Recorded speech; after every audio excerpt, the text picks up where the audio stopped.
It was supposed to be just another Saturday. I pulled into my own ranch, coffee in hand, boots dusty, sun rising, and then I saw it. A big white sign at the end of my gravel road. Lake. Front property open house today, HOA approved. I nearly dropped my coffee. My lake, the one I bought with cash 3 years ago. Listed, for sale, by someone else. I slammed the brakes, drove straight toward the sign, and that's when I saw them. Realtor standing near the shore. A couple walking the dock with clipboards, and at the center of it all, in her floral sun hat and oversized glasses, Karen, HOA President, phone in one hand, clipboard in the other. She looked up and froze. I parked hard, stepped out, and held up a single sheet of paper, my property deed. She didn't say hello. She didn't smile. She called 911. Yes, I'm being threatened by a man trespassing on HOA property. I laughed. Not because it was funny, because it was insane. That lake was never HOA property. It was never part of their jurisdiction, never listed on their plat maps, never subject to their rules. It was mine. Every square foot. Purchased fair and legal during a foreclosure auction in 2020, but here she was, trying to sell it off like it was a garage sale item. She didn't expect me to show up. She definitely didn't expect the deed. And what she had no idea about not yet was this. I already bought the land next to hers, her only access to the lake. I didn't just own the water, I owned the way, and now I was done playing nice. Let me back up. 3 months ago, I got a letter from the HOA delivered to the wrong address. It said, subject, discussion of new community water rights for potential lake front development. That caught my eye. Because in our development, there is one lake, mine. I live on the edge of the neighborhood boundary. My ranch technically touches the HOA map, but it's not within it. No dues, no rules, no board meetings. But for years, Karen had treated me like her personal enemy. It started with small things. She asked me to remove a flag too close to the curb. Told me my fence line was visually disruptive. Left a note on my truck windshield about excessive dust emissions. I laughed them off. I didn't have to follow their rules, and that drove her mad. Then came the meetings. Neighbors told me Karen had begun bringing up my lake in HOA conversations. Called it unused shared space. Suggested it could be rezoned. I sent a polite cease and desist. I thought that was the end, until that Saturday, until the open house, when she crossed the line from annoying to illegal. So there I was, standing by the dock, realtor confused, potential buyers now backing away, Karen on the phone trying to summon authority that wasn't hers, and me, holding the deed like a sword. The sheriff arrived 10 minutes later, lights flashing, dust rising behind the patrol SUV. He stepped out and looked at me first. Name, I told him, got ID. I handed it over. He checked it, nodded. Karen says this is HOA property. I didn't argue. I handed him the papers, title, parcel number, signed, stamped, recorded. He looked it over. Whistled, yeah, she's wrong. Karen turned red. You can't trust that. That deed was for agricultural use. That lake is shared common space. The sheriff raised an eyebrow. You got paperwork proving that? She blinked. Then said we were working on it. That's when I knew she'd been bluffing, hoping no one would notice until the sale was done. She didn't just want my lake. She wanted the narrative to rewrite the truth. For profit, I leaned close, said quietly, you tried to sell something that wasn't yours. That's fraud. She didn't reply, just walked off toward her car, muttering to herself. The sheriff didn't arrest her. Not yet, he said. Technically no transaction was completed, but I'd suggest filing a report. I nodded, but I had something better in mind, something poetic. You see, 2 months ago, I'd attended another county auction. On a whim, and what popped up? A small, narrow lot right next to my lake. Parcel B92, it was nothing special, just a strip of land leading to the water. No one bid on it except me. I got it for $4,000.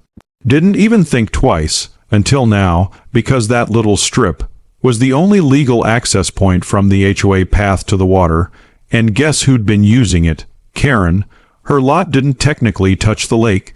She'd just been cutting across B92. For years, illegally, and now it was mine. So the very next morning, I called the fence company, ordered 6-foot post stand, Grail full border gated with a lock. And a sign, private property no trespassing owner enforced. I didn't even have to say her name, she'd know. By Tuesday, the fence was up. By Wednesday, she was raging. She came stomping down the gravel in wedge heels, yelling, "You're violating open access laws." "Nope," I said, "this isn't public access. It's private land, owned, recorded. You've been trespassing." She screamed, threatened to sue, said I was endangering neighborhood aesthetics. I just smiled.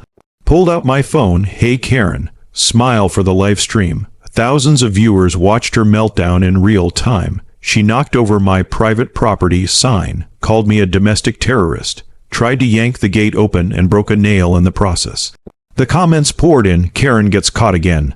You can't sell what you don't own." He bought her land out from under her legend. And then the HOA started panicking. Emails flew. Statements were made. HOA was not involved in unauthorized listing. Karen was acting independently. We take property rights seriously. Too late. The video had already gone viral. 3 days later, a city inspector arrived.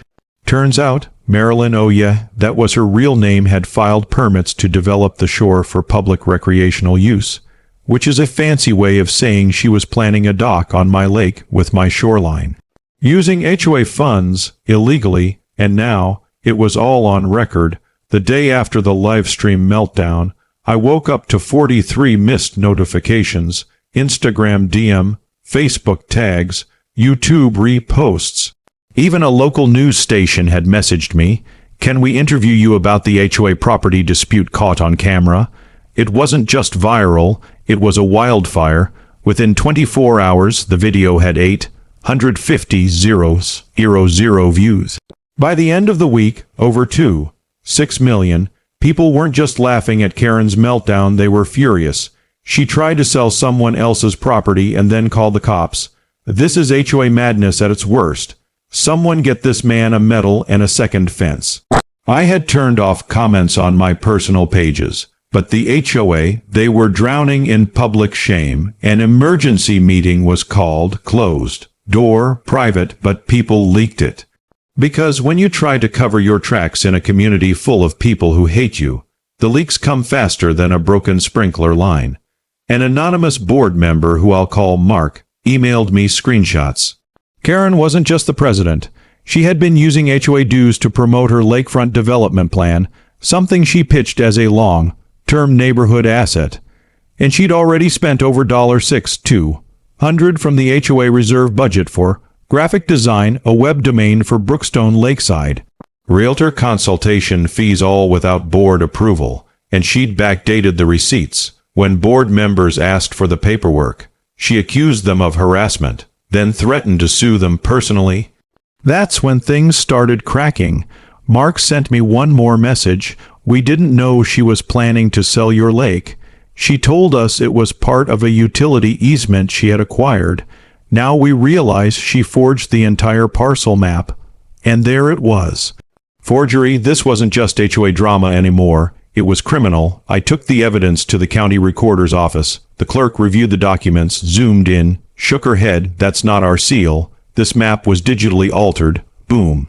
I filed a fraud report that afternoon. Meanwhile, the community was erupting. Families that had never attended HOA meetings were now showing up early, holding signs. "Protect private property, Karen HOA. No more lies, no more fines." One man even brought lemonade for everyone and said, "This is the only thing we should be selling in this neighborhood." The HOA board, what was left of it, tried damage control. They released a statement. "Brookstone HOA is not responsible for any individual member's unauthorized actions. We are reviewing our internal controls and appreciate your patience." But patience was gone. People wanted action. They demanded Karen resign. She refused, said, "I've done more for this neighborhood than anyone here ever will." And then, in what might be the most Karen move in suburban history, she tried to fine me $400 for unauthorized structure blocking common access. She meant the fence, the one I built, on my own land. I laughed so hard I nearly choked on my coffee. Then I sent her a certified letter. "Cease and desist. Your actions constitute harassment. false claims of authority, and retaliatory abuse of power. I seed the county, and my lawyer. Oh yes, I had one now. Meet Jasmine. Sharp suit. Sharper wit. She reviewed the entire case and smiled. You've got something here. This isn't just small claims. This is property fraud, misuse of community funds, and defamation. Let's make this hurt. Meanwhile, Marilyn, Karen didn't slow down. She called an emergency town meeting, said it was to restore order. But when we all showed up at the clubhouse, the projector screen showed a PowerPoint titled, "The Dangers of Individual Land Ownership." I kid you not. She spent 20 minutes explaining how communal control over natural resources benefits everyone. Said lakes should be shared under HOA stewardship. I raised my hand. Are you saying I shouldn't be allowed to own what I legally purchased? She replied, I'm saying property like yours disrupts the harmony of planned neighborhoods. That was the moment everyone saw it. This wasn't about peace or aesthetics or bylaws. It was about control. She wanted to be queen of the cul-de-sac, with no one to answer to, but I wasn't playing her game. I had gone full escrow. Then came the mail bomb, not literal but close. A package arrived on my porch. Inside, an envelope with no return address. Inside that, a copy of the original HOA plat map, with a yellow sticky note. Compare this to the one Karen submitted. Zoom in on parcel 4B. I did, and guess what? The fake map she used to try and claim my lake shifted the boundary line by 50 feet. It was subtle, almost invisible, but real. Real enough to trigger legal action. My lawyer submitted it to the district attorney's office. And a week later, an investigation was opened. Karen received a summons, and for the first time since this all began, she disappeared. No HOA meetings, no newsletter quotes. No passive-aggressive porch watching. Just silence. Then came the cherry on top. Remember the lot I bought? The one between her house and the lake. Turns out, Karen had applied for a dock permit years ago using that strip without owning it. That's right, her original connection to the lake was fraudulent. So we submitted a property usage complaint, and the city ordered the dock removed. 2 weeks later, it was dismantled, the day it happened. Karen came outside in slippers and a robe, screaming, tears, rage, threats, but it didn't matter, because the law was on our side now, and the community was done with her. A month after the investigation started, a motion was filed with the City Ethics Board. Karen DeVers, president of the Brookstone HOA, was officially charged with falsifying property records, misappropriating HOA funds, forgery of plat maps, abusing emergency services, and then came the final blow. She was disqualified from serving on any HOA board in the county. Permanently, the HOA lawyer tried to spin it, said she had stepped down voluntarily, but we knew, everyone knew, she was removed. Disgraced, banned from the very system she tried to weaponize, the community held an emergency election. Sandra, the same paralegal who helped with the veteran memorial case, was nominated unanimously. First thing she did, freeze all discretionary HOA spending. Second, audit the last 5 years of financials. Turns out Karen had been billing for things like environmental assessment reports, lake beautification projects, even a $700 invoice for community outreach consultation, which was just a lunch at an expensive steakhouse with her sister. It was over, but I wasn't done. I hosted a neighborhood barbecue on my land by my lake. No HOA forms, no permits, just smoked brisket, grilled corn, and kids cannonballing off the dock. We called it the Lemonade Rebellion Reunion. Everyone came. Even Officer Martin showed up with his family. He brought potato salad and said, I've never been invited to a neighborhood event where no one complained about parking. That night, as the sun set over the lake, I made a toast to neighbors who act like family, and to fences that protect more than just property, they protect peace. People cheered. Lola, the same little girl who once got 911 called on her lemonade stand, ran around with sparklers and yelled, This lake is free. But not everyone was celebrating. From her porch, barely visible between the trees, Karen watched, not from a position of power, but from behind a privacy curtain. Her house had gone up for sale. She listed it quietly, no signs, no ads. Just a desperate for sale by owner, link buried in a forum. No one was biting, not because of the price, but because no one wanted to live next to the guy who bought her lake access out from under her. Eventually she slashed the price, then slashed it again. She left in the middle of the night. Moving truck loaded fast, garage still half full, her ornamental bushes untrimmed, her legacy just a trail of fines, regrets, and a deleted HOA email archive. I can't say I was sad to see her go, but I wasn't gloating either, because some victories aren't loud, they're quiet, legal, strategic, permanent. I didn't raise my voice, I raised a deed, I didn't threaten. I built a fence, I didn't call 911, I called a lawyer. She played HOA Monopoly, I played escrow, and I won. Because here's the truth, in a world full of Karens, sometimes the most powerful thing you can do is own the land they think they control and remind them property lines are real, boundaries matter, and you can't sell what was never yours to begin with. The lake is quiet now, peaceful, still mine. Still free. Kids swim there, neighbors fish. Birds return each spring and every now and then.